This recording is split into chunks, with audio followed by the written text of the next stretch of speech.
Hi, xin chào cả nhà. Mình xin chúc cho mọi người một Giáng sinh an lành nha mọi người. Năm nay là Giáng sinh nhá 2024. Hôm nay mình làm video về làm món bánh để chuẩn bị cho Giáng sinh năm nay nhé. Mời mọi người cùng theo dõi video của mình nhá. Đấy, let's go. Bây giờ mình sẽ đi chợ thôi.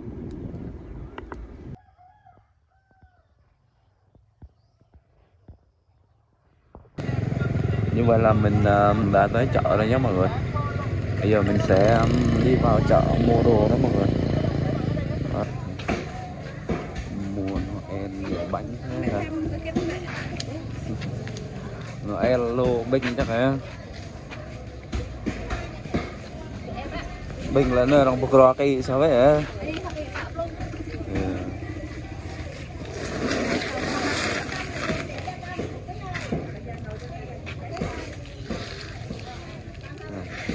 Một ký 40.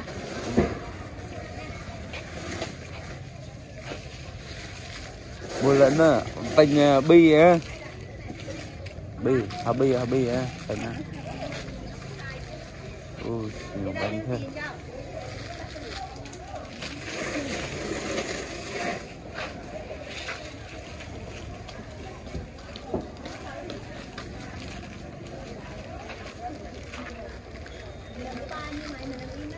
Còn quay phim qua về cha nè đi đừng vội nha mẹ rõ bữa đằng đây vô coi cho nham tao ranh nham tùm ăn thôi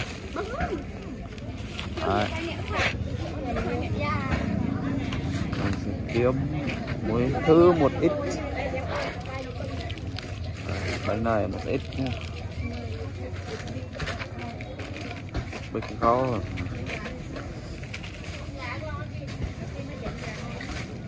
Nhà mình mình ha ham chua chua ngọt ngọt chua ngọt ngọt.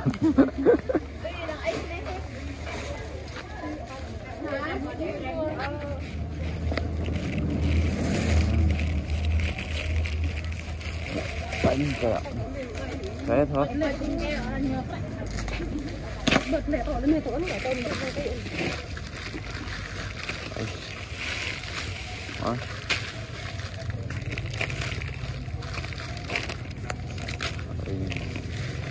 Từng này thôi.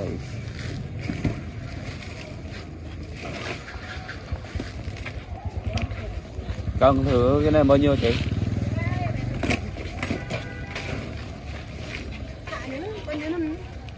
Cả luôn, em cả luôn, nhiều ấy.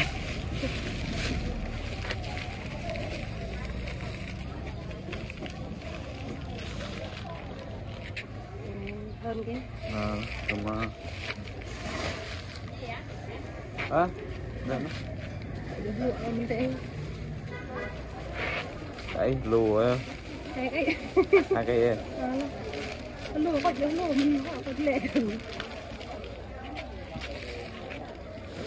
Đây, bên trên một cây. Một cây hơn.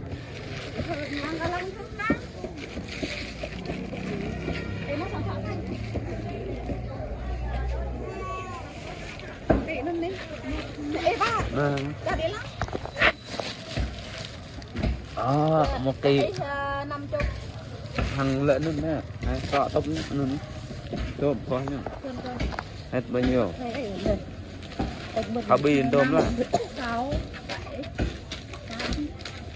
101 nó 20 lợn 50.000 sao? 101 đó. Hết 101.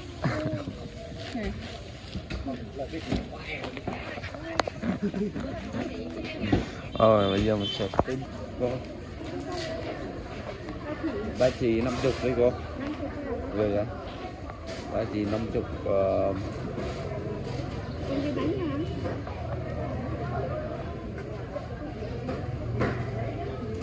ba chỉ nhiều nạc xíu cô. Nạc tí hả con? Nạc lấy cái này.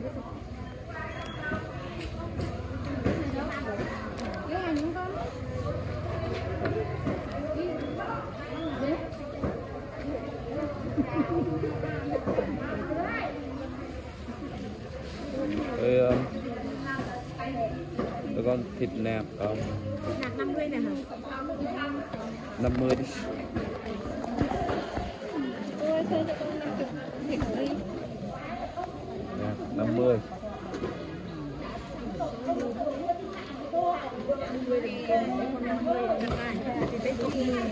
Mua bán này là lẩu đấy con gái. Rồi cảm ơn cô nhá. Đây con nhá. Con này ăn cái gì đó? Thì con cục không? Thì có đậu xanh làm tất hả? Bán sao? 20 à? Cái này làm được mấy cái bánh hả? Mua nhiều một cái gì? Cái này làm được 5-6 cái không bác? Được, để bỏ ít thì được. Được hả? 20 hả? Lấy tiêu với hành không? Tiêu ở nhà có nhiều rồi. Nhà trồng tiêu. Bỏ những ít thì được. 20. Để lấy gì nữa? Được không?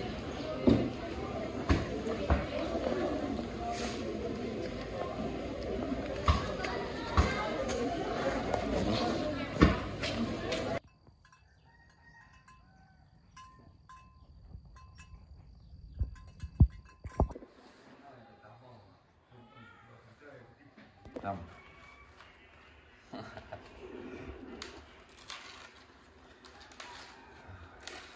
Như vậy là nguyên liệu thì chuẩn bị xong rồi nhé mọi người. Đây là dây cột bánh nhá. Còn đây là thịt hôm qua mình đi mua đó. Thịt ba chỉ, đậu. Và bây giờ mọi người cùng xem nhá. Cứ mùa Noel là ngôi làng mình chuẩn bị những món bánh như này mọi người.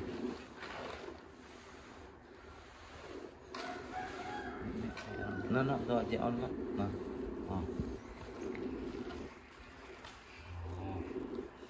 Tạo về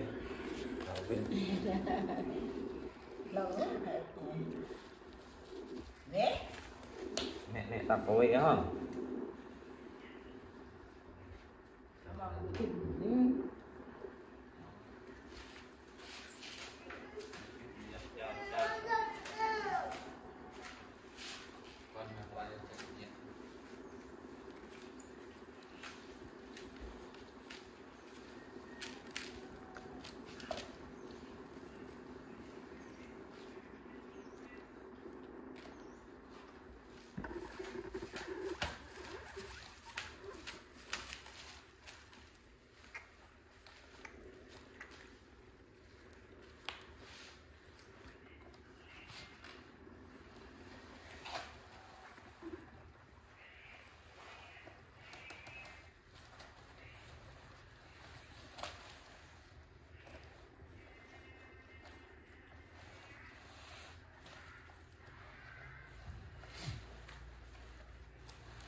Thịt bò nha phải không? Đấy, bây giờ khói bánh nha mọi người. Khói bằng cái dây lá đó luôn.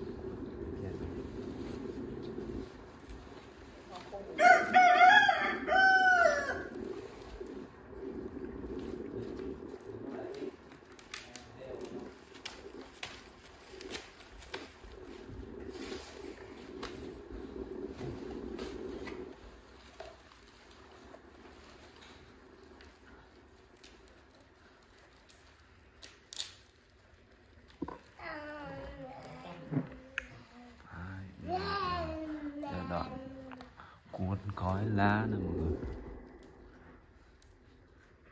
Để đây sau này con cháu xem lại cách gói bánh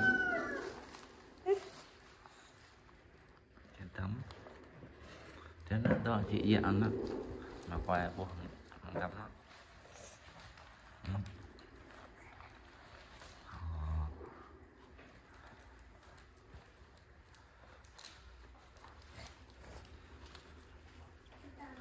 Và khi nào mà gói xong mấy gói gói bánh này mình nấu lên luôn mọi người, luộc nấu tầm 6-7 tiếng đến 10 tiếng thôi, vậy nó mới chín ngon được. Đấy.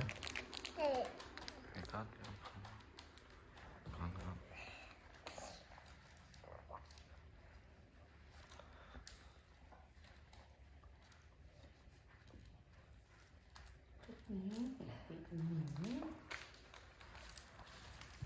Phải chăm làm hù mà họ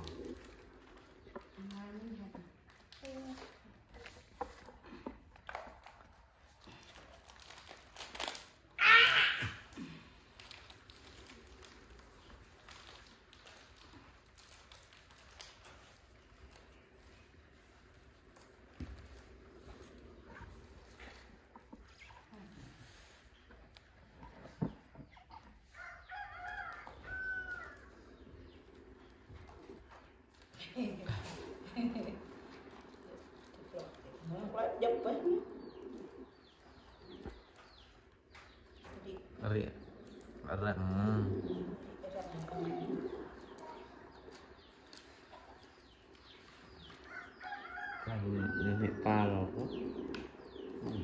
bà thịt cá thu bảo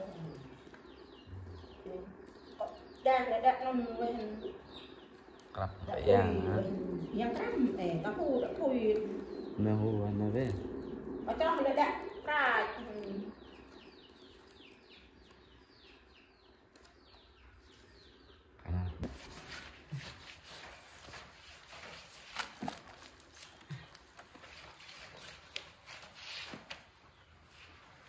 biến cái tình kia là bọt không phải được cả bọt còn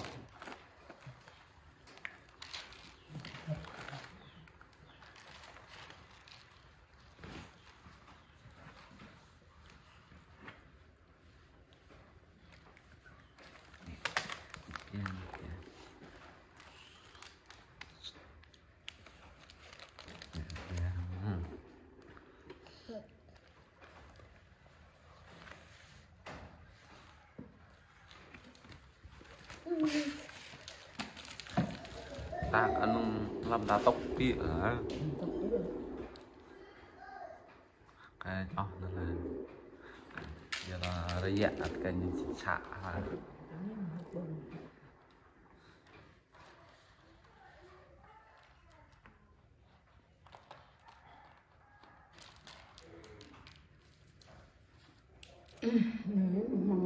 bà thì nhảy ada pahit cốt nhưng mà đi là tuần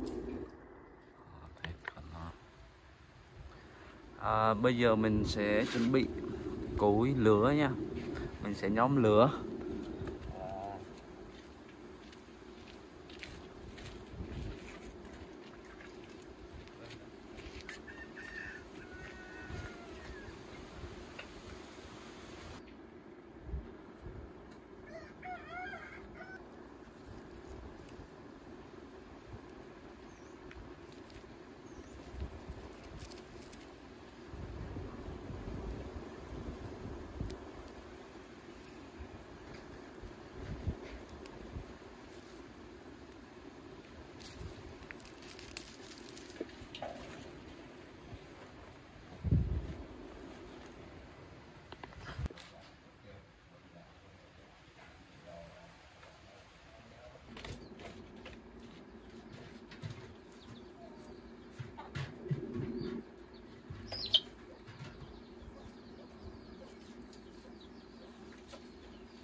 Đổ nước nha mọi người.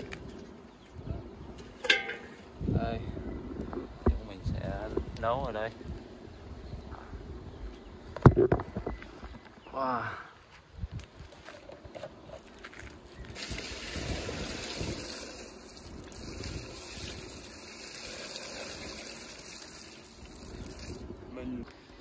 Mình nấu thì mình canh cái nước đó thôi. Canh nước nó cạn thì mình tiếp tục đổ.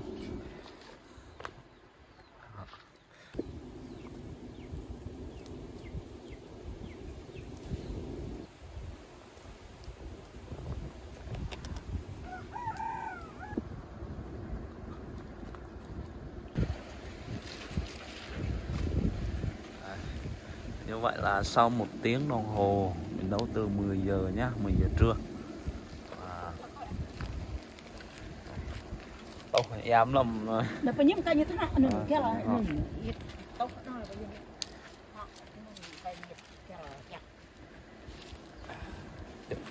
có họ thu nó tọa tao ít quả nè, có ngoài mình nè thu nó cái là sạch lóc đi.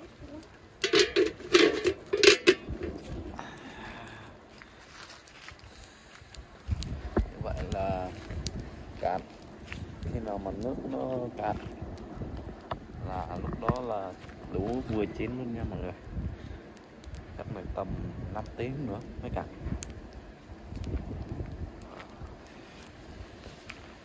Nhà mọi người không biết là bây giờ làm chưa, nhưng mình bây giờ mới nấu. Đây. Đây nha mọi người.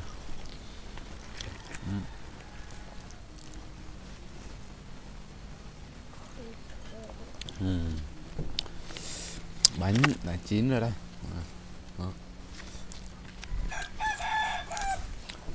Xin mời wow watch. Hai đứa nó ngán rồi, ăn đã chín rồi. Còn đây bánh của mình đây mọi người. Đó. Mình ăn thì nó không mặn thì mình chấm với nước mắm đây. Đó, chén nước mắm. Nói chung là cứ mỗi năm tháng 12 là một lần mình đón một mùa Giáng sinh, mừng Chúa ra đời.